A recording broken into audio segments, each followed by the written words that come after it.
السلام علیکم ناظرین، امید ہے کہ آپ سب خیریت سے ہوں گے۔ آج ہم آپ کے سامنے مسجد کے آداب میں چند ضروری مسائل لے کر آئے ہیں جن کا جاننا ہم سب مسلمانوں کے لیے بہت ضروری ہے۔ تو امید ہے کہ ان مسائل کو دیکھ سن کر آپ کو یاد کرنے میں آسانی ہوگی۔ جی ناظرین، ویڈیو شروع کرتے ہیں اور سوالات کے جوابات پیش کرتے ہیں۔ بسم اللہ الرحمن الرحیم۔ سوال نمبر 1 ہے جی، مسجد میں داخل ہوتے وقت کون سی دعا پڑھی جائے؟ جواب، یوں تو مسجد میں داخل ہوتے وقت کی کئی دعائیں مروی ہیں، لیکن ان میں سے مشہور دعا یہ ہے، اللہم افتح لی ابواب رحمتک۔ اور سوال نمبر 2 ہے، مسجد سے نکلتے وقت کون سی دعا پڑھی جائے؟ جواب، اس پر بھی کئی دعائیں مروی ہیں، لیکن ہمارے ہاں زیادہ تر یہی دعا مشہور ہے اور یہی پڑھی جاتی ہے، اللہم انی اسألک من فضلک۔ اور سوال نمبر 3 ہے، مسجد میں داخلہ اور نکلنے کی دعاؤں سے پہلے درود شریف پڑھنا کیسا ہے؟ جواب، الغریب والافراد للدار قطنی، ابن سنی مسند فردوس للدیلمی، ترمذی مسند امام احمد، ابن ماجہ جامع صغیر کنز العمال اور طبرانی اوسط میں مسجد کے اندر داخل ہوتے وقت یا نکلتے وقت دعاؤں سے پہلے درود و سلام کا حکم و عمل خود رسول اللہ صلی اللہ علیہ وآلہ وبارک وسلم سے ثابت ہے۔ اور سوال نمبر 4 ہے، مسجد میں کس پاؤں سے داخل اور کس پاؤں سے باہر آنا چاہیے؟ جواب، مسجد میں دائیں پاؤں سے داخل اور بائیں پاؤں سے نکلنا چاہیے۔ اور سوال نمبر 5 ہے، مسجد میں کیا کیا باتیں ناجائز ہیں؟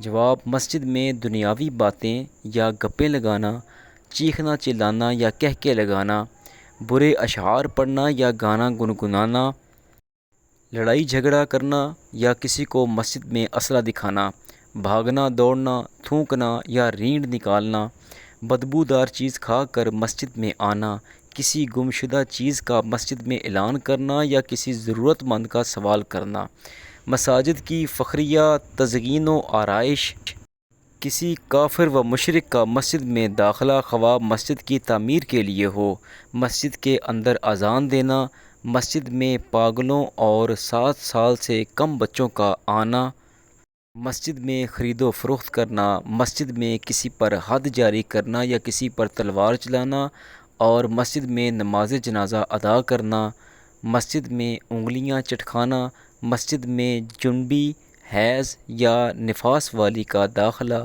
بقائے مسجد میں وضو کرنا یا غسل کرنا یا کم از کم وضو غسل وغیرہ کے چھینٹے گرانا، یہ سب چیزیں ناجائز ہیں۔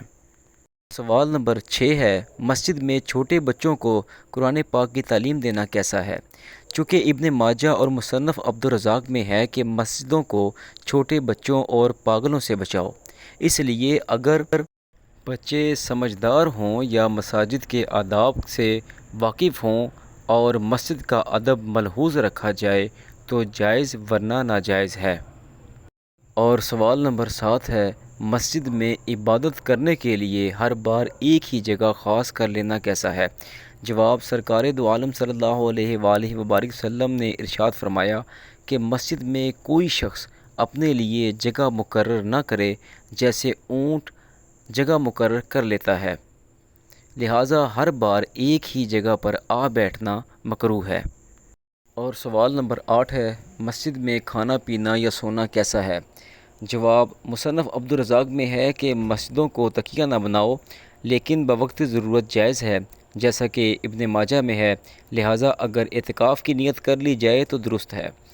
سوال نمبر 9، عورتوں کا نماز جمعہ، نماز عید یا رمضان المبارک میں صلاۃ التسبیح کے لیے مسجد میں آنا کیسا ہے؟ جواب، اگر فتنے کا ڈر نہ ہو تو جائز ہے، جیسا کہ بخاری، مسلم، ابو داؤد، مسند امام احمد، بہقی وغیرہ میں ہے، لیکن اگر فتنے کا ڈر ہو تو منع ہے، جیسا کہ طبرانی صغیر میں ہے۔ نوٹ، ایک اور اس میں ضروری مسئلہ ہے کہ شارح و مترجم کتب کثیرہ حضرت علامہ مولانا منشا تابش قصوری نزہۃ المجالس کے ترجمہ زینت المحافل میں فرماتے ہیں کہ آج کل خواتین کو مساجد میں صلاۃ التسبیح سے روکنا نہیں چاہیے، نیز راکم الحروف کی رائے بھی ہے کہ انہیں روکنا کسی ظلم سے کم نہیں۔ اس کی وجہ یہ ہے کہ اگر انہیں روک دیا جائے تو تجربہ سے ثابت ہے کہ خواتین صلاۃ و تسبیح کے بہانے بد مذاہب کی مساجد میں چلی جاتی ہیں، جو ایمان و عقیدہ کے لیے انتہائی نقصان دہ ہے۔ تو ناظرین، یہ تھے مسجد کے آداب میں چند ضروری مسائل۔ انشاءاللہ تعالی ہم آپ کے سامنے بہت سے مسائل کے جوابات لاتے رہیں گے، تو ہمارے ساتھ جڑیے رہیے گا۔ اللہ نگہبان۔ السلام علیکم ورحمۃ اللہ وبرکاتہ۔